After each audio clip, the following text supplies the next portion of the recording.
Hi, everyone. It's Larry Johnson, founder of the Eight Principles, and your host on Eight Principles Voices. And I'm going to be interviewing Ron Springer today. And this guy, you know, corporate real estate, government agent, and now he's got a media company, and he's doing it to create a platform for faith friendly entertainment and also to send a message. He's got something we're going to talk about his current project and the way he's going to be doing it. But he's an interesting guy. I think you're going to enjoy hearing from him. Ron, it's a pleasure. Thank you. A pleasure to be here as well. And thank you. Well, we met recently at this mixer.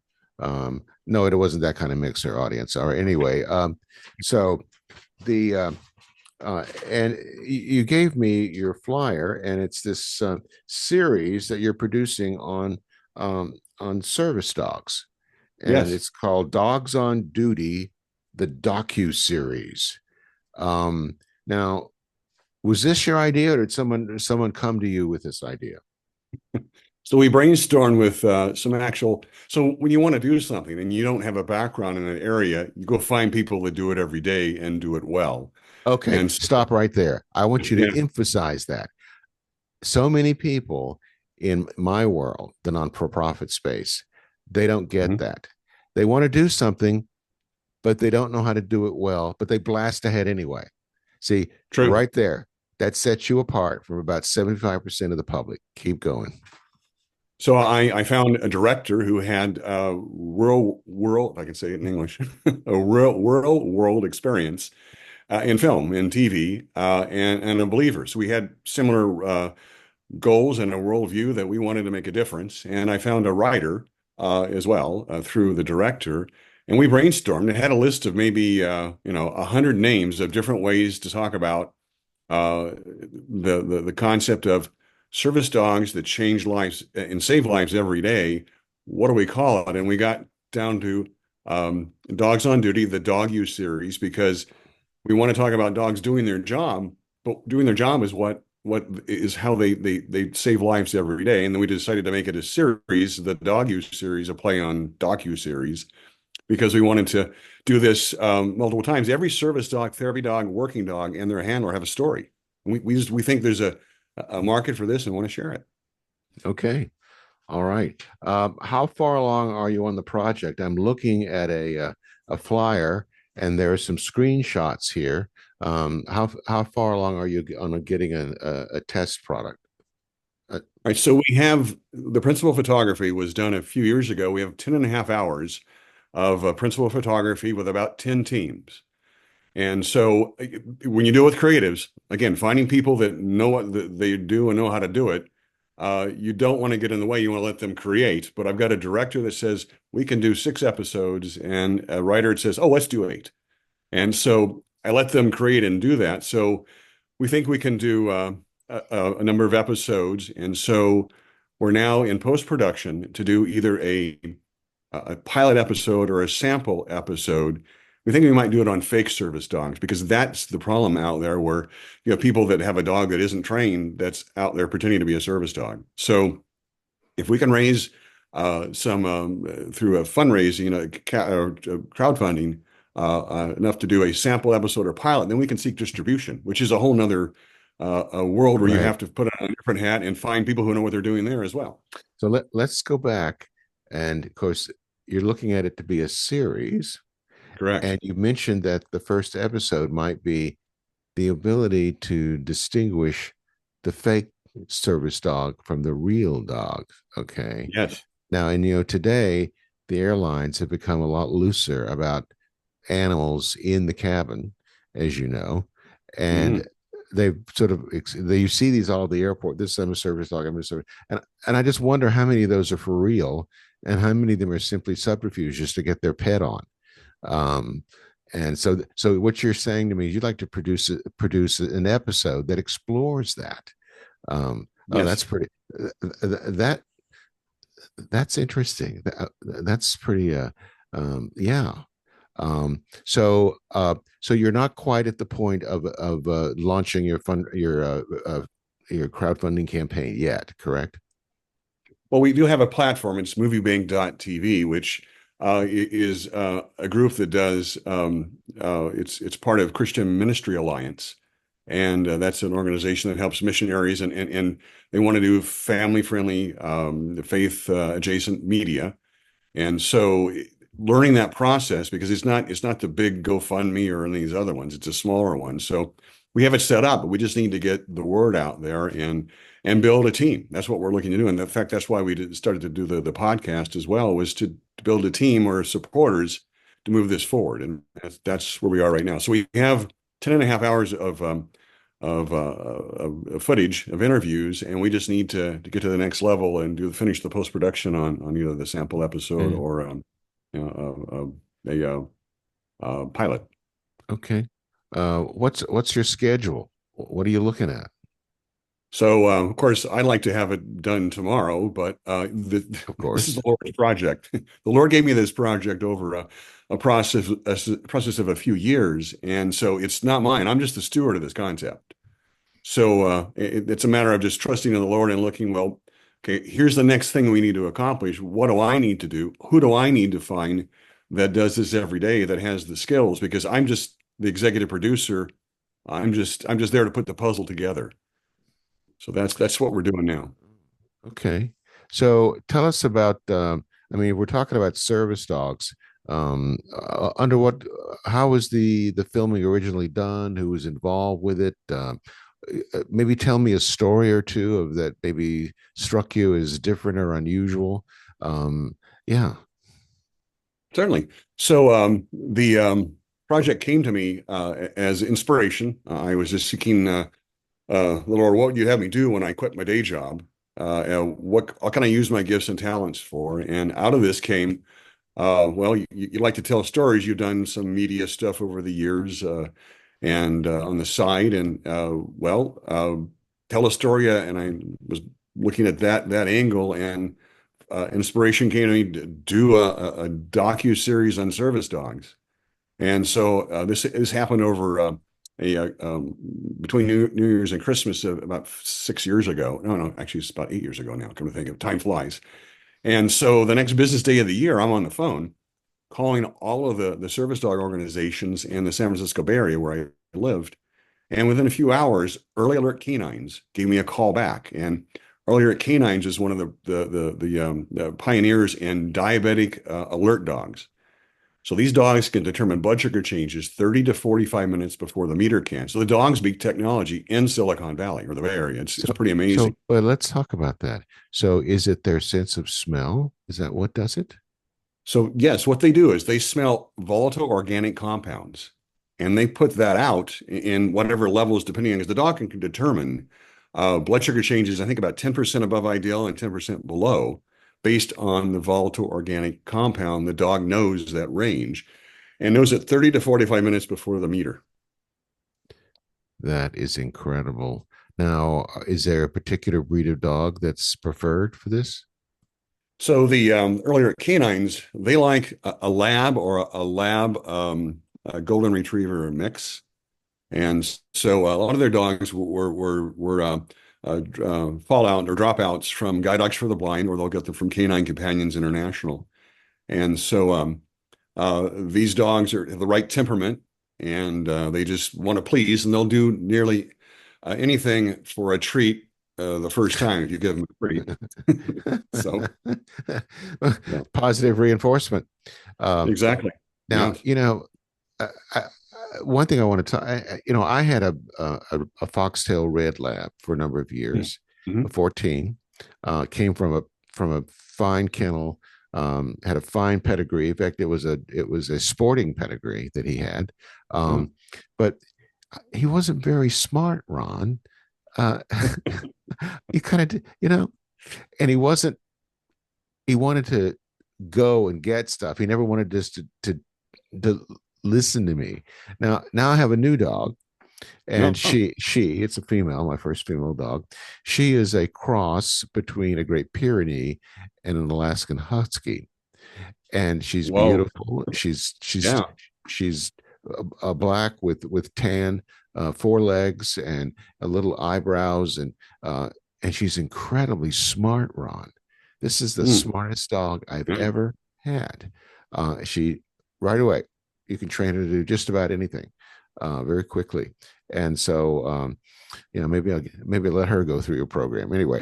Uh, but yeah, I just so generally, I know that the retrievers and the labs, they have a very family friendly, low key kind of temperament about them. Um, in fact, I'm looking at the promo here, and there's a lab here, and I think these are all labs in here that I'm looking I at. think in the probably I think they are in that particular group. Yeah, I think so. Mm-hmm. Uh-huh. But I like to say I loved my lab, but he was dumb as a brick. He just was not that smart. Oh, God. But did want to please. So, how long would one of these films be? Would it be like 20 minutes, 30 minutes, feature length? So for an episode, we're looking at just 30 minutes for each episode because we kind of have a formula we looked at where we the handler and the dog share their story, then when we dig into it deeper. So we looked at different areas like the fake service dogs, or actually in the profession they like to call it untrained dog. And then dogs at school, dogs at work, dogs in relationships, dogs on public transportation, i.e., bus or airplane, dogs at the supermarket. You have people that bring their service dog in, which most service dogs are always four on the floor.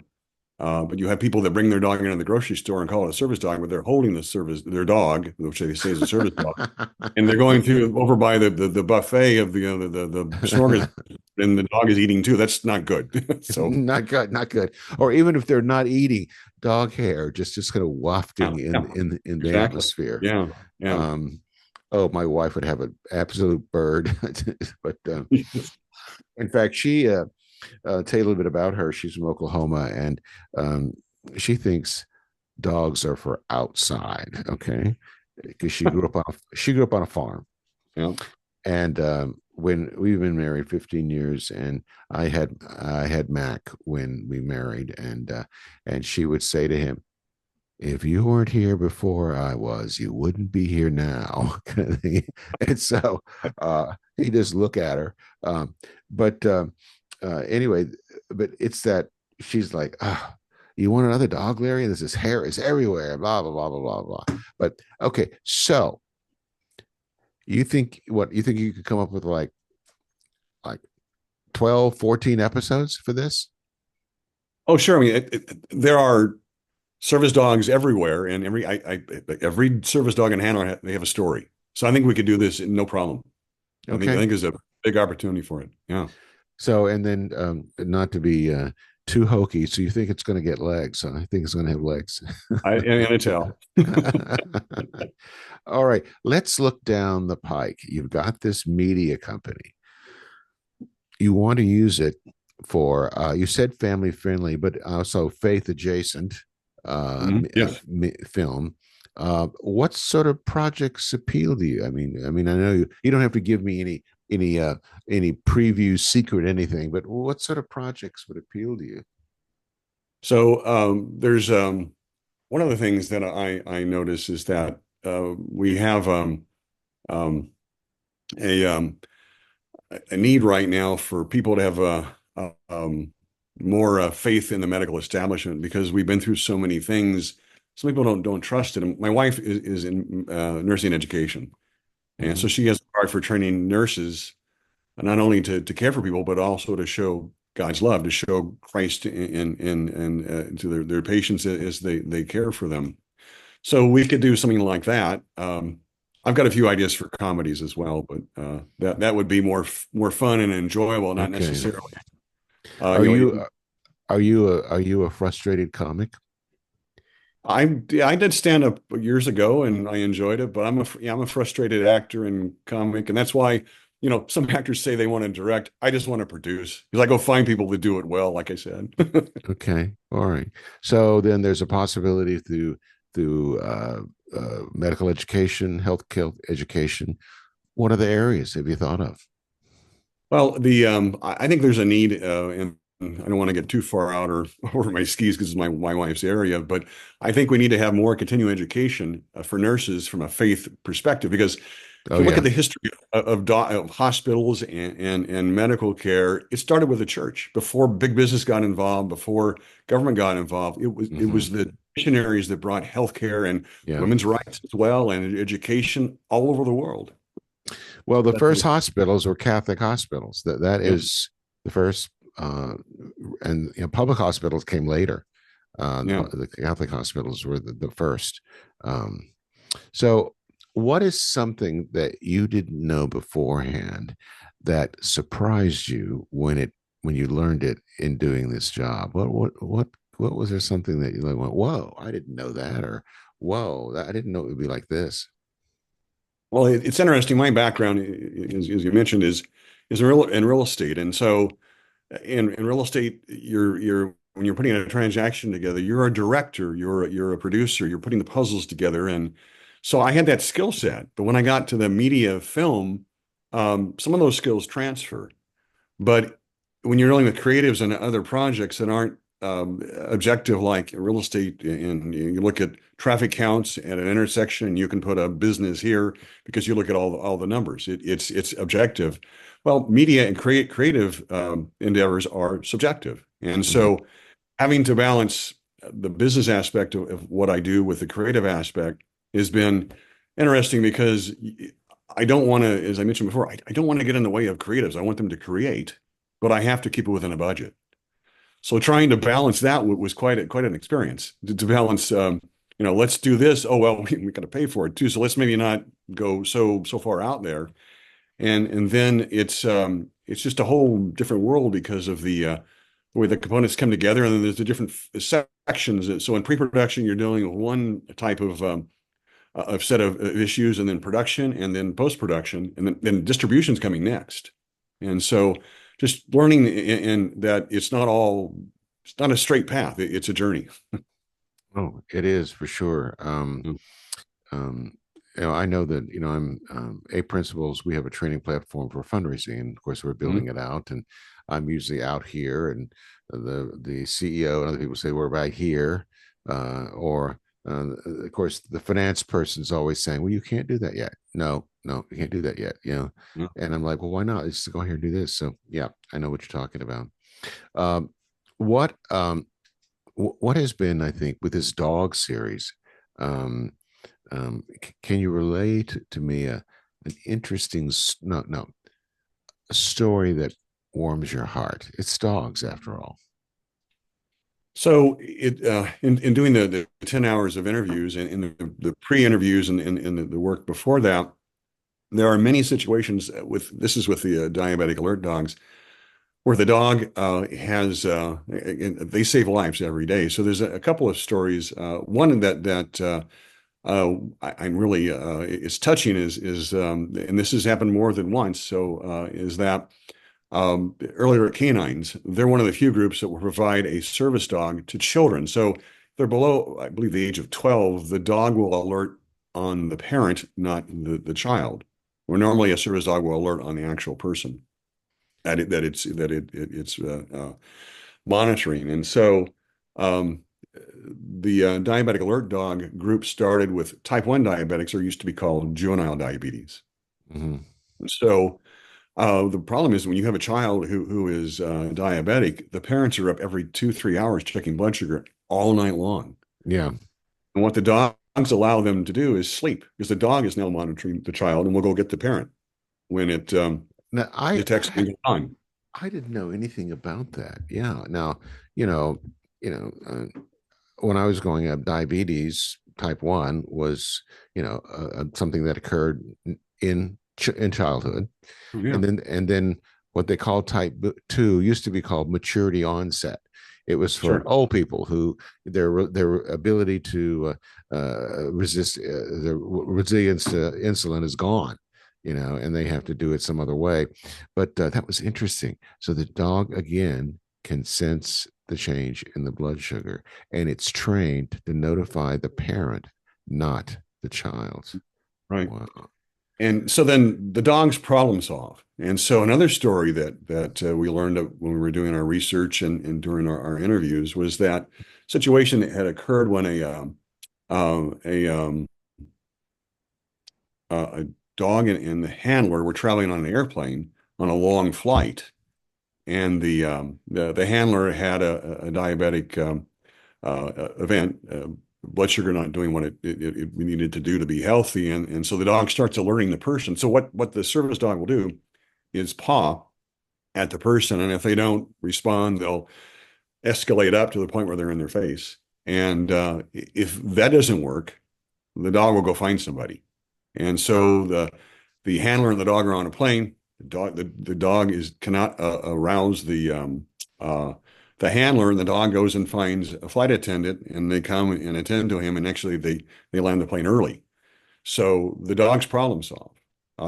Another situation that we knew of shared with us was another handler was wanting to get the side of the house painted, so up on a ladder painting and wanting to get it done. And the dog is on the ground, beginning to sense something's going on and trying to get her attention, and can't seem to get it. So the dog goes into the house, grabs the meter and the blood test kit, and starts to climb the ladder to say, "Hey, you need to check your blood sugar." So they will problem solve. It's just a day after day, dogs save life. They save lives. That is incredible. Yeah, This is fascinating. Wow. Uh, um, so tell me about the dog the service dog I think of is, of course, the seeing eye dog. Uh, sure. the dog that's helping a blind person or someone who can't see real well navigate. Now, is that used to be? See, I'm recognizing my age here. That used to be there was just a place in Morristown, New Jersey that did that. Uh, So they started on the East Coast, and now they have centers all over the country. I know there's one in Marin County, Northern California, or Central California, and northern right mhm. on the Bay Area. There's one near Portland, Oregon. And so the service dog idea started after World War II or during World War II, where the dogs were used. And then they started to help veterans with vision problems, and then it began to develop after that. And so that's how the service dogs got going. And of course, now it's international, and the dogs do all kinds of things from detecting cancer to uh, migraine headaches, epileptic seizures, and other problems, even cancer they'll smell. And so it's amazing what they can do. Now, it's my understanding that when the dog is trained to be a service dog, that dog is really not a pet. True. It is a dog when the vest is on, the dog is working, and there's a whole list of things for service dog etiquette. So when you see somebody with a dog and it's a really cute dog, you want to go pet it, it's got a vest on. Well, ask the handler if it's okay or if they can, and then sometimes they can. But if it's a situation where it's critical, like it's a heart issue or it's blood sugar, the dog really needs to be focused on the person. So, Mhm. but when that vest comes off, they're like a dog at home, any other dog, they want to play. But when the vest is Okay, on, they're working. that's interesting. And then, how does the dog know whether they're on or off duty? So, as I understand, the training is that this is kind of funny though, but a lot of the dogs will start them off with Cheerios because that's a treat that won't impact their diets. They're not going to get heavy.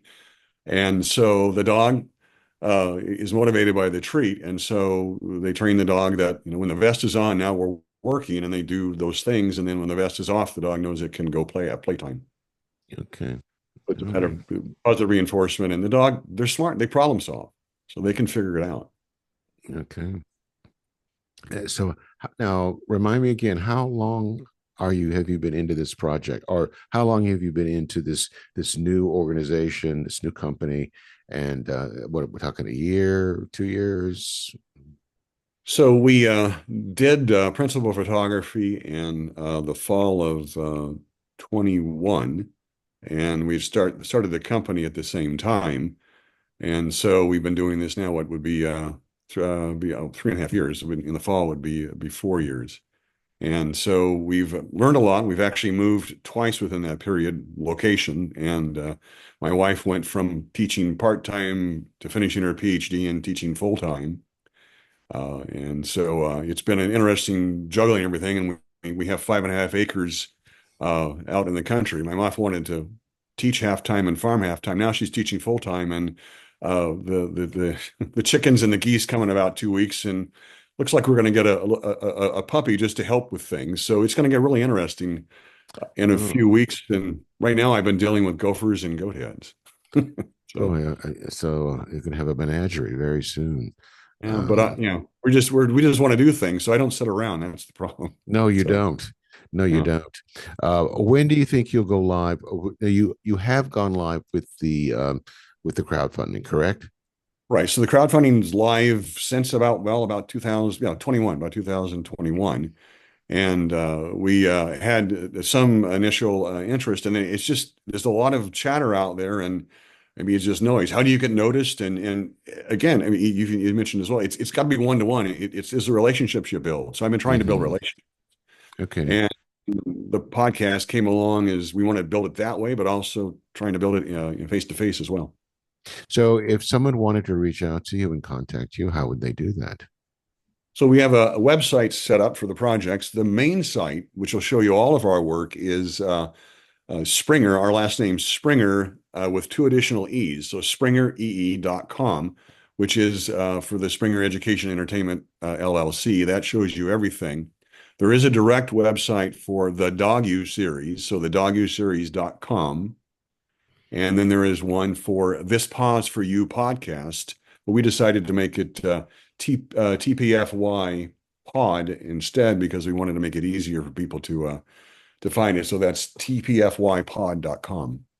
So is it the dog you series or simply dog you series? Well, we decided on the Dog U series. So Okay. So THE Dog U it's series. Yeah, yeah, yeah, the word dog you correct. series, dog you series.com. Correct. Okay. Yes. And then the media company is So it's Springer, our last name. So Springer, then two E, ee.com. Yeah. right? Because it's Springer Education Entertainment LLC. So my wife is education. I'm the clown, or well, entertainment. So Okay. Well, it takes both. yeah, Education that's really the best is sort of somehow wrapped in entertainment some way. sure, Um, exactly. so, is there something that I haven't covered that you'd like to tell everyone? Well, you've done an excellent job. I really have enjoyed this, and it's been fun. And I just want to reiterate that dogs save lives every day, and we want to They get the do. word out there. So by finishing a post production and doing a sample episode or a pilot, will let us get to the next level of looking for distribution.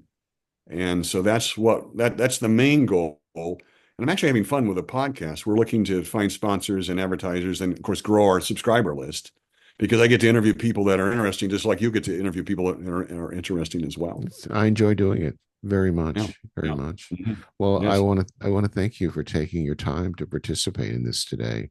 I really do. Thank you. Um, Well, thank you. and, Thank you very much. Yes. My well, pleasure. uh, everyone out there, I think I've enjoyed myself. Hopefully, you've enjoyed yourself. We've been interviewing Ron Springer on the Dog You series. I like that. Next week, or we'll have another person who's doing innovative things in and around the faith-based space. So until then, God bless.